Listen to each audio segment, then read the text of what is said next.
the biggest panic, the biggest damage that we are seeing from the Ukraine war, outside of Ukraine, obviously, is in China.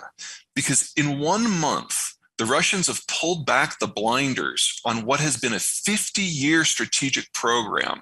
The idea that China can become the global power with American sponsorship, with American indifference, that it can take Taiwan, that it can intimidate Japan, that it can dominate all of East Asia, and yet not suffer economically at all. It was always ridiculous, but now it's been shown to just be absolutely stupid. Now, the question moving forward, of course, is what's the next thing the United States is going to care about? And considering how erratic our politics have been for the last 15 years, that's a tough question, but it's something that every single country that trades now has to obsess about if they want to continue doing anything along the lines that they thought they could. And the yuan is only traded internally because it's the most manipulated currency in history. The euro confiscates bank deposits to pay for bailouts. Are there things that the Fed could do better, in my opinion? Of course. But compared to all the competition, I mean, there isn't any competition. Russia is the world's second largest oil exporter, and it exports via 4 main routes, one to China, one to the Baltic Sea, one to the Black Sea, and then on via pipe to Europe. What's going on right now because of the Ukraine war is that the pipes that go to Europe are going to be disrupted either by the war itself or because Ukrainian partisans are targeting Russian income flows. One way or another, those pipes aren't surviving this year. The stuff that goes to the Black Sea is in a war zone. So insurance companies will not give the indemnification that is necessary for vessels to operate in that area. So the only way a ship can go and dock at Novorossiysk right now is if a country gives it sovereign indemnification and takes all the risk. Some of that is happening with the Chinese. It might be happening with the Indians. That's a little touch you can go. They're still under negotiation. Primorsk, that's the Baltic port, so right next to St. Petersburg. That is not in a war zone. So you can get insurance to go to Primorsk. However, ship captains, for the most part, are refusing to go, and European dock workers are refusing to unload the cargo when it arrives. So that is still in use, but not nearly as much, maybe a quarter of what it used to be before the war started. And then the final pipes either terminate Pacific coast near Vladivostok, or there is a short spur line that goes down into Docking in northeastern China. The western 3, Black Sea, the pipes to Europe, Baltic Sea, those are interconnected to a degree.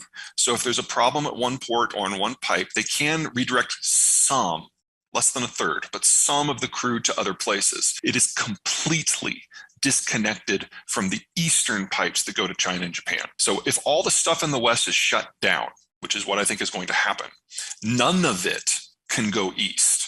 The rail line is already operating beyond capacity. The pipelines are already full. You would have to build a fundamentally new infrastructure from the fields in northwest Siberia to Chinese population centers. That is greater than the distance from Miami to Anchorage, most of which is through virgin territory that is very rugged.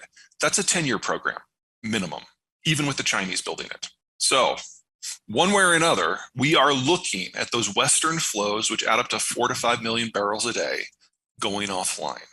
There's still about 1.5 million barrels refined product that might go out, but most of that is going out via rail. So that'll be a little trickier to disrupt. I figure the Europeans can maybe disrupt half of that if they really want to. But we're looking at the single largest removal of crude from the market ever. And in proportional terms, it's going to have a shock somewhat similar to World War II. And that assumes that there are no downstream effects anywhere.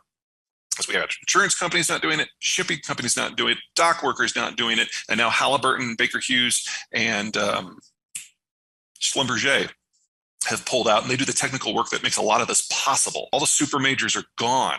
We even have a couple of major projects out in Sakhalin that are probably just going to die because the Russians can't make those projects work by themselves. Most of the oil and gas out of that goes to China. So we're actually looking at an environment where the Chinese see reduced flows rather than increased, as Russia is just melon scooped out of the market. I would say there are 2 kind of main threads here. The first one is at the end of World War II, the Americans changed how the world worked. We created free trade and globalization and told everyone that could participate in any market anywhere without military escort. They could access our market if in exchange they formed an alliance with us against the Soviets. We bought an alliance, and we guaranteed as part of that alliance their energy flows. So the primary reason that the US has been so bogged down in the Middle East for so long was because we had to in order to keep our alliance fueled. If the Middle East would have gone offline, the European alliance would have shattered and the Soviets would have walked away with Europe. That was the logic. Post-Cold War, we kept holding up the ceiling. We kept up our end of the deal, but there was no boogeyman. So people went their own ways. And in many times, that meant that they started signing deals with the Russians. It's kind of thread one. Thread two, Europe's a nasty place. Its history is horrific, and the world wars were just the capstone of what had been a millennia of conflict. And so with the American-led order, the Europeans let themselves believe, let themselves hope that history had finally turned the page, and that they were finally had all that behind them. And in that sort of environment, especially in the post-Cold War version of it where the Germans had reunified, Russia was seen as a country that in the end needed to be incorporated into the European family so that Europe could finally be whole, at peace, and free. It didn't work. And so we're dealing with a lot of shattered dreams in Europe right now, right alongside with the war, because a lot of people's guiding ideology and hopes for the future died on February 22nd when the Russians moved in the tanks. And so one of the reasons I think that the European response has been so vitriolic is that they're not just disappointed here. They feel betrayed, that their whole idea of what could happen isn't going to happen anymore. And in their mind, it's very clear who's at fault. The last time the Russians interfered with exports from the former Soviet Union, it was 2010. And they had had a bad harvest and a drought and a lot of fires in Western Siberia where they grow a fair amount of their wheat. So they blocked exports for a couple of months. That drove global wheat prices up by a factor of 2. Remember, food, especially base commodities like wheat, have inelastic demand. So it doesn't take much of a disruption in supply to make prices go bonkers. In their primary export markets, which are the Middle East, prices tripled. And that triggered the series of coups and revolts and wars that we now come to know as the Syrian Civil War and the Arab Spring. So, small amount disrupted, prices tripled in the Middle East, doubled globally, big deal. We're still feeling the effects of that. Oh, this is going to be so much worse. So Russia is the world's largest wheat exporter, and most of their wheat is exported via Novorossiysk, the port that can't be accessed right now. And Russia, the world's largest wheat exporter, has invaded Ukraine, the world's 5th largest wheat exporter, and they are making a drive for the city of Odessa, which is where the Iranians offload all of their wheat. So we're looking at 2 of the top 5, maybe not vanishing. Well, Ukraine's vanishing from the market. Ukraine's going to be a net importer this year. They can't plant anymore. But a lot of the Russian production is not going to be able to make it to the global market. Only if they can rail it to you can you still get it. So Iran's probably okay. There's going to be a little bit more maybe going to China, and that's everybody.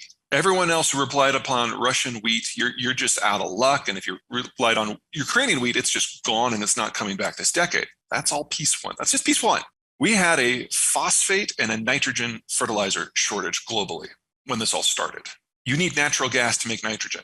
The European fertilizer manufacturers have already suspended most of their nitrogen fertilizer production because of what's going on with the Ukraine war, and the cost is already, I believe today we're at $60 per 1,000 cubic feet in Europe for natural gas versus the United States, which is like 4.5.